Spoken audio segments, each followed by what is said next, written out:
Don't headstone right there where I lay. Let that Lynchburg River haul my soul away. If I can't go to heaven, bury me in a neon grave, where the band don't stop and the girls all dance, where the long necks don't get hot in our hands. The bar keeps doubling down on doubles. It ain't hard to find a little trouble, where the clock keeps going but it don't keep time. The good Lord's willing and the sun don't rise. If I can't go to heaven, I say, bury me, bury me, bury me in a neon grave.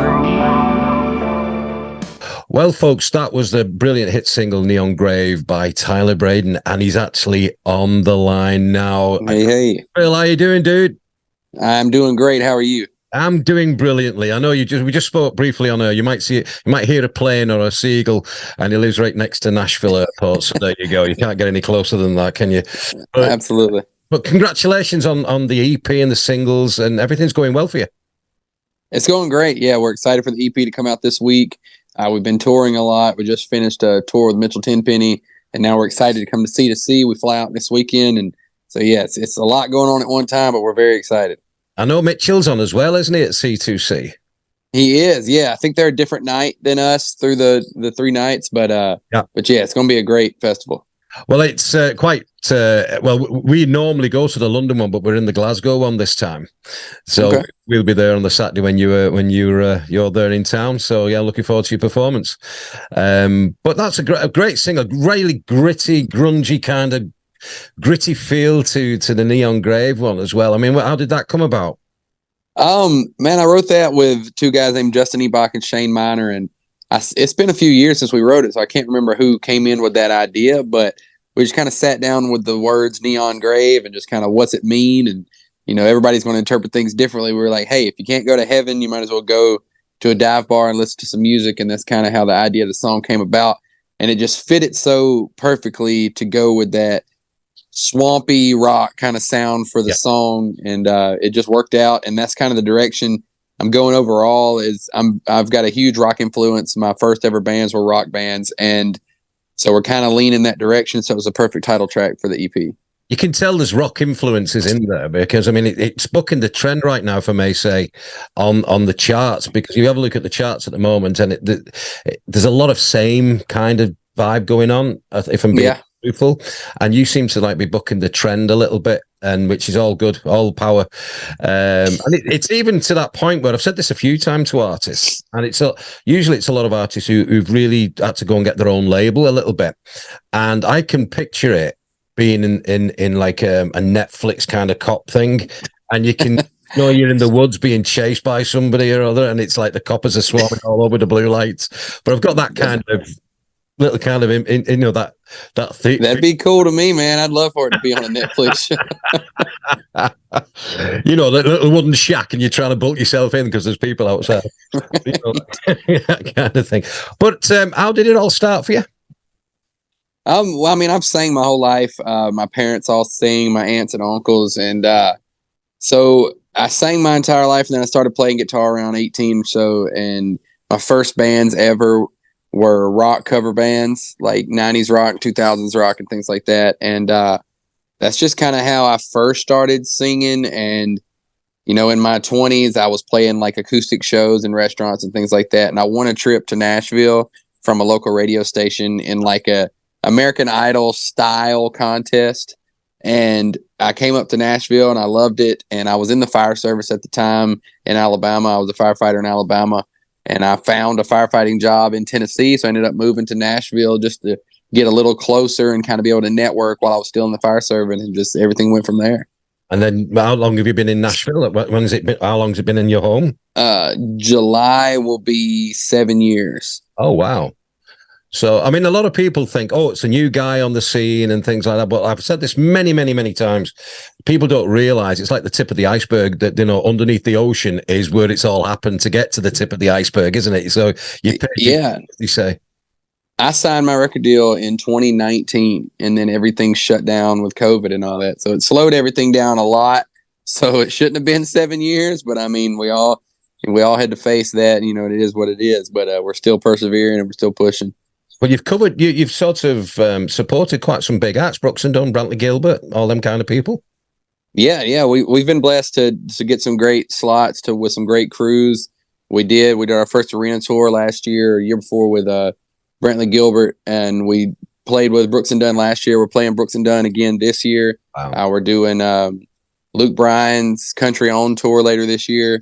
I'm doing a lot of sporadic shows and some big festivals here in the States, and so we've got a lot going on. It's going to be a busy year, and we're excited. We've got our own festival down in Mexico that we're doing later this year in October, so it's going to be a good year. If you're going to have a festival in October, Mexico's the place, isn't it? It's going to be. That's it. Let's face That's it. right. You're not stupid, are you? South of the border. That'll be great. Yeah, because I mean, like England at the moment, you'll probably be in for a shock when you land in London. Oh yeah. Yeah, it's quite cold at the moment. But quite a lot of North America, what tends to happen is we get the sort of tail end of things weather-wise from America, but Northern America anyway. And it's getting a little bit chilly over here. So yeah, don't forget your now, what's chilly to you? God, that's a good question. I'd say it depends if we in minus figures. Chilly for me because I've been to Canada. Minus? Yeah, I don't. It's not going to be minus. I'll be honest with you. No, I'm only whining. No. Okay. Let me say you need a coat. Okay. Sounds good to me. You need a coat. I've just been for like a 2 or 3 mile walk now, and I've just had a coat on, but partway through I had to take it off, so it's not too bad. But I went to Canada this time last year, and I didn't plan it right around Ontario, and I went, even Niagara's frozen. What am I on about? What's going on? You know? Yeah, I did a show here in town last night, just a guitar pull and Cameron Marlowe was there, and they've been in Canada for the last month, and he was saying it was about -10. Yep. That'd be Fahrenheit. Like the whole time they were up there. My face was frozen at Niagara. I was like, and that's supposed to be the northern part of Ontario. I was like, oh, I can't get my muscles in my face. What's going on? Yeah. But like this is like summer here at the moment. But no, you'll enjoy. Have you ever been to London and around the UK before? I have not. I've never been overseas. I'm very excited. Oh, well, like you said, there's a lot of people that's coming on at the O2 that we haven't seen before, like yourselves, like Drake Milligan, Cameron. I'm really stoked, actually. I've got a ticket for see Cameron a couple of days ago. He's doing like a pre-launch in Glasgow on the Friday afternoon with O2, so I'm really happy to come and see him. Like I said, yourself as well. There's just lots of really good artists that are up and coming, according to our knowledge, that are hitting the shows over here, which is brilliant, and it gets a chance then to savor a little bit of Dublin. Do you like Guinness? I actually don't drink. You can get 0% Guinness. No, well, I'll give it a shot then. I've never had it though, so it's an acquired taste, the thing. But I think anybody who goes to Dublin, but they've just launched this 0% Guinness, and I'm going, why?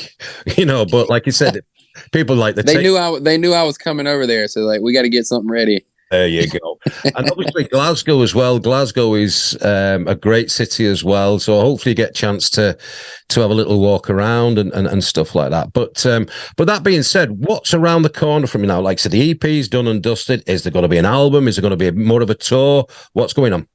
So we're touring, like pretty heavy all year long. We haven't really decided what we'll do in the fall, but we've got the Luke Bryan stuff through the end of the summer and a lot of sporadic, festivals and weekends with other artists before the end. We're kind of playing it by ear on the next EP or the next full album. Of course, I'd love to do a full album, put out as much music as I can. We just got to see how things work out, and you never can tell. You can't put anything in stone just yet, but I'm excited, for the EP and to see how people take to this new music and just see how people interpret it. That's always the best part when you're putting out a body of work that just shows pieces of you as an artist and as a writer from different angles throughout, instead of just doing one song, So I'm pretty excited to see how people take to it. So your live show, what can people expect from you then, from a live show who've never seen you before? So we'll be doing acoustic over there, and the main thing you'll notice is I can't really sit still or stand still, so the acoustic things are hard for me because I'm moving a lot, because when we do full band, like I said, it's a very rock-based show, and I'm running around without a guitar half the show. And so the acoustic stuff's a little different for me, but I still try to make it as upbeat and just as kind of give it as much emotional value as possible. And so I'm excited to get over there and show y'all. Last question then. You've got a fire pit party tonight and you've got to get on the phone and invite 6 people who's inspired you, and you would love them, whether they could be past and present, it could be music, it could be family, it could be a mixture, it could be religious. Who would those 6 people be and why? 6 people. All right. Well, I'd have to invite my wife. That's one. Inspirational. I say Dave Grohl, the Foo Fighters. I would probably go Larry David, that invented Seinfeld. I watch Seinfeld all the time, so I go Seinfeld. Let's see. Probably Eric Church. I'm inspired by the way he's always kind of done what he wanted to do, and he's always blazed his own path, and that's always been great. Let's see. We'll go way back. I'll say Prince. Invite Prince. Just again, he did his thing and he blazed his own trail, and he's just one of the greatest. And who would be number 6? I'm gonna go. I'll go Steven Spielberg.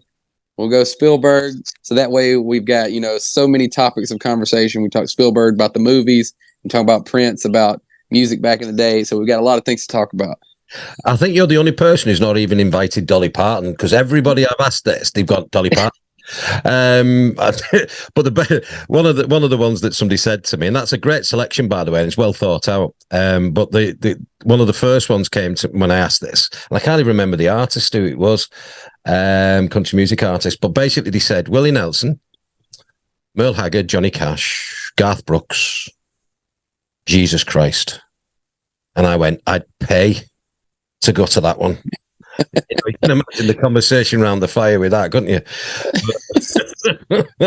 But I love it. Tyler, mate, thank you so much. I know you're a busy chap. Safe journeys coming over. Can't wait to see you live.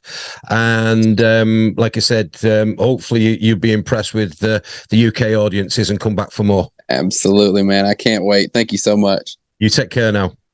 Awesome. Thank you. All right. Before you go, do you want to do a quick liner, and then I'll add it to the every time, because I have been hammering Neon Grave, to be honest with you, the last couple of weeks. So okay, appreciate it. And then I'll superimpose that to the singles. Just say this, this you are, and you're listening to Paul Taylor on. Oh no, let's say just. No, I'll tell you what. Just introduce your single. Don't mention me. Just introduce your single, and then that's easy. Awesome. What's up, y'all? This is Tyler Braden, and this is my new song, Neon Grave. There you go. That it? That's it. Awesome. Appreciate it. Professional. Hopefully we get a chance to say hi at some point if you're in Glasgow. If you've got a little bit of time, it'd be great to say hi. But like I said, good luck with everything, my friend. Awesome. Thank you so much. Adios. Where the clock keeps going, but it don't keep time.